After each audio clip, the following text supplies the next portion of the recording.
Dutangiye agafilimi kacu umukobwa ari kumwe n'akana gatoya.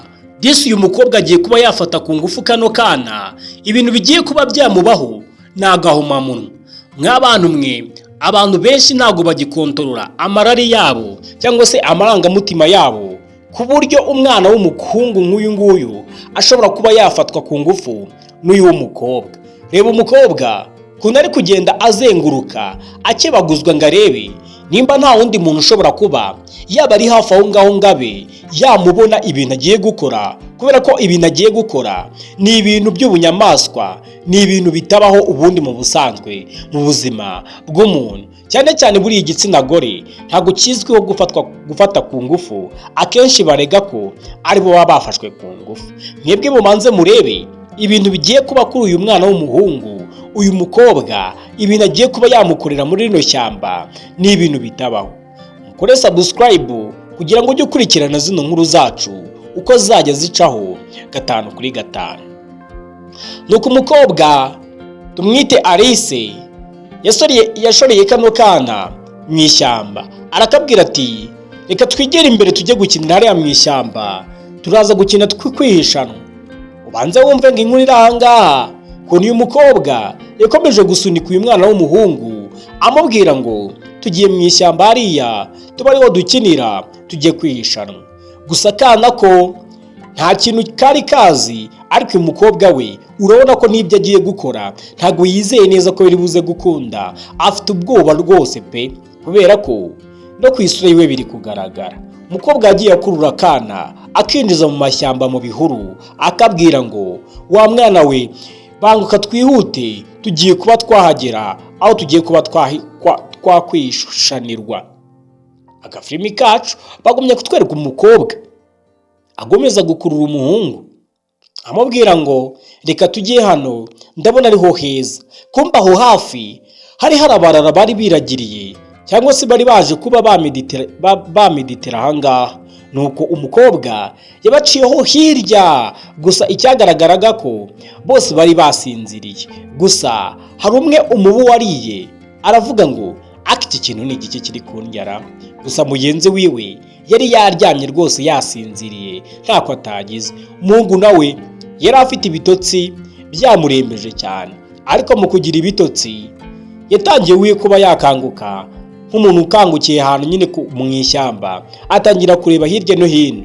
Nuko mu kwitegereza yarebye hirya arikanga, ahita akangura mugenzi we aramubwira ati ntabwo uzi ibibahisha, tibyuka vuba vuba, reka ubuntu bw'ubutesi aho ngaho ubanze urebe ibintu biri hariya.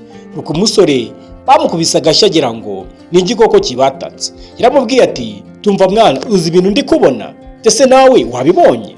Tireba ibintu biri kubera hariya, reba uriya mukobwa kundi ari kwirukankana kariya kana, tiburiya kajyanye he? Tiburiya mukobwa agiye gukora ibiki kuri kariya kana? Nuko abasore ahangaha baratungu, tutambwira kuri uriya mukobwa agiye kuba yafata ku ngufu kariya kana. Umuhungu nawe akavuga ngo oya ntabwo ndi kubyumva pe, ubwo si ibyo bintu byashoboka, kariya kana gashobora kuba karungura uriya mukobwa. Nuko umusore aramubwira ati nyamara reka ducunge turebe, wasanga uriya mukobwa agiye kuba yahohotera kariya kana. Nyamara twicaye ahangaha, aramubwira ati byanga byakunda, ahubwo reka tujye gucunga, njyewe nawe tujye kureba ahari dushobora kuba natwe twakwiboneraho ibintu by'umubonyo. Ariko uzi ko ari ibyo mwana, aba basore bari ahangaha nibyo bari kuganira. Gusa kamera ikomeza kutwereka uyu mukobwa ndetse n'akakana bari kugenda berekera mu gihuru cy'inzitane bya hatari, wagira ngo uyu mukobwa agiye kuba yakwica kariya kana. Nuko abahungu bahise bahaguruka n'inkoni zabo baravuga ati reka tujye kureba niba twatabara, kuko ndi kubona ibintu biri kuba biteye ubwoba. Nuko bose bahise bafata ibikoni baravuga ati uriya mukobwa koko naramuka agiye gukora kuri kariya kana, turaza kuba twahita tumufata ubundi tube twamukubita cyangwa se tube twamukoresha icyo dushaka. Nuko akana kakomeje kujyanwa, umukobwa nawe akabwira ati reka twerekere hariya niho heza. Reba akana k'imyaka hafi 8, 9, 10, umwana utaruzuza n'imyaka nibura na 14, umwana nibura utagira nicyo nakwita ngo ni intanga, atazi n'ibyari byo. Umukobwa ungana gutya akaba ari we ari kumufata amwirukankana. Nuko babahungu nabo bahise baza inyuma baravuga ati byanga byakunda uko yabigenza kose turaza kuba twamufata, reka tugende tunyunyumba. Reba abahungu kuntu batangiye kugenda gahoro gahoro bagenda bamwoma inyuma bavuga ati nakata natwe tuzadukata ubundi twitsinde, kugira ngo turebe ese koko uyu mwana w'umuhungu agiye kuba yakoreshwa iki hano mu ishyamba ari kumwe n'uyu mukobwa nta wundi muntu bari kumwe. Abahungu bafashe ibibando baza bavuga ati byanga byakunda wowe turaza kuba twagukubita agahinda karaza kuba kakwica. Mukurikire murebe muri ibintu bigiye kuba byaba kuri uyu mukobwa ndetse no kuri kano kana. Cyakora nangiye kwigiriramo n'ubwoba kubera ko ntabwo nari nzi ko abana nk'aba ngaba bashobora kuba bafatwa ku ngufu. Nuko umukobwa yakomeje kwirukankana kana, ariko se uyu mukobwa biraza kuba byaherera hehe mw'abantu? Akana nako kagezeho gatangira kuba karambirwa karababwira ati ariko watse nkiruhukira ahantu uri kunjyana koko ni hehe?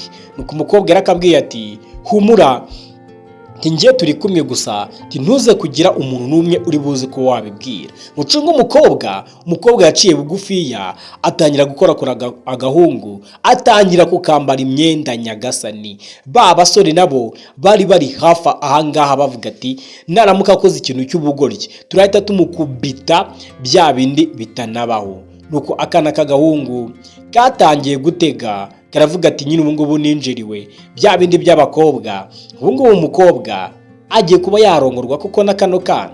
Mubanze muribe mw'abakobwa mwe ibintu koko muba mukora mubabona ari byo koko. Ejo bundi mukavuga ngo abahungu ngo bafata ku ngufu. Reba umukobwa nimba ushobora kuba yakora amabara nk'aya. Abari ahangaha bose bahise bumirwa cyane baravuga ati se ubu biraza kuba byagenda gute? Nuko umukobwa yakomeje nawe kuba yamubwira ati wa mwana we ntuze kugira ikintu na kimwe uri buze kuba wavuga, turi kumva neza. Abari ahangaha bobo barumiwe cyane baravuga ati se koko turi kurota ibintu turi kubona ni ibyanyabyo cyangwa twebwe twasaze? Ubanze murebe neza. Ubwo abahungu baravuze ati ntabwo biri kumvikana ku uriya mukobwa ari gukabakaba igitsina cya kariya kana kugira ngo abe yagashyukwisha ngo kaze kuba kamurongora. Titekereza hano mukuye iriya akamwirukankana akamuzana hano mu ishyamba, wowe urabona ari gusa koko? Nuko abasore batangiye kubiganiraho baravuga ati nyamara uyu mukobwa ashobora kuba yatubonye ahubwo yashwawe ibintu agiye gukora nawe bigiye kumutera isoni akaba arimo ariyambikishwa uriya mwana w'umuhungu. Ariko uko biri kugaragara uyu mwana w'umuhungu barimo baramukabakaba ku myanya yiwe. Nuko umuhungu umwe yaravuze ati reka giye nisubirira inyuma ndabona ibintu bikomeye cyane, ariko nagenda nagira reka jewe mbanze ngaruka inyuma ndebe ese koko uyu mukobwa agiye kuba yasambanya kano kana k'agahungu cyangwa n'ibindi bintu kagiye kwikorera. Nuko agafilimi kacu gasa nkaho kagikomeza, ariko kakana twongeye kubona kamera kakana bagateruye kavuga ngo ese ibi bintu koko twari tugiye gukora byarebyo cyangwa se uyu muhungu ibintu yaragiye gukorerwa byarebyo. Agafilimi kacu ndabona ari gutya karangiye, ntago agafilimi bigize bagakora ngo babashe kuba bakarangiza. Mw'abantu mwe mumbabarire, nari nzi ko ibintu bigiye kuba byagenda neza ariko ntago ariko bigenza. Njye nitwa Tsinda, reka nikomereze. Imana ishimwe ko ibi bintu bitabaye.